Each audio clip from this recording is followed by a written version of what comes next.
दोस्तों, आज की यह कहानी है भगवान का घर। दोस्तों, पढ़ने से पहले आपसे रिक्वेस्ट करती हूँ कि इस कहानी को अधूरा न पढ़े, पूरा पढ़े। तो चलिए शुरू करते हैं। एक दिन एक अमीर व्यापारी किसी काम से एक गांव में जा रहा था। बारिश का मौसम था, झमाझम बारिश हो रही थी और रास्ते में जगह जगह गड्ढों में पानी भरा हुआ था। अचानक रास्ते में गाड़ी खराब हो गई। व्यापारी के साथ कोई नहीं था। उसने गाड़ी सड़क किनारे खड़ी कर दी और किसी वाहन का इंतजार करने लगा। लेकिन घनघोर बारिश और तूफान की वजह से सड़क सुनसान था। शाम ढलने लगी तो व्यापारी को चिंता सताने लगी। अचानक उसने देखा एक गरीब व्यक्ति साइकिल से गुजर रहा है। सड़क किनारे अपनी गाड़ी में बैठे बैठे उसने साइकिल सवार को आवाज देकर रोका और पूछा कि कहीं कोई गाड़ी का मैकेनिक मिल सकता है क्या।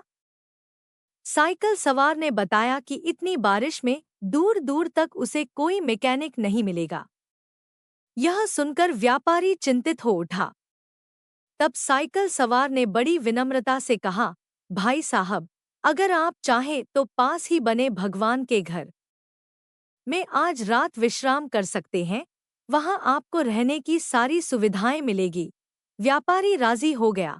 उसने सोचा कि आज रात मंदिर में ठहर कर अगले दिन सुबह वो गाड़ी मरम्मत का कोई रास्ता देख लेगा। साइकिल सवार ने उसे अपनी साइकिल पर बिठाया और चल पड़ा। थोड़ी देर में दोनों एक छोटे से मकान के सामने पहुंच गए। साइकिल वाले ने दरवाजा खटखटाया तो एक स्त्री ने दरवाजा खोला। व्यापारी को संबोधित करते हुए साइकिल वाले ने कहा, यह मेरी पत्नी है। इस भगवान के घर में सिर्फ हम दोनों रहते हैं। हमारे बच्चे शहर में नौकरी करते हैं। आइए अंदर पधारिए और आराम से बैठ जाइए। थोड़ी ही देर में साइकिल वाले की पत्नी गर्म गर्म चाय नाश्ता ले आई। रात का खाना भी पकने लगा। व्यापारी को सब कुछ बहुत अच्छा लग रहा था, लेकिन उसे एक बात समझ में नहीं आ रही थी कि साइकिल वाले ने अपने घर को भगवान का घर क्यों कहा। यह कोई मंदिर तो है नहीं।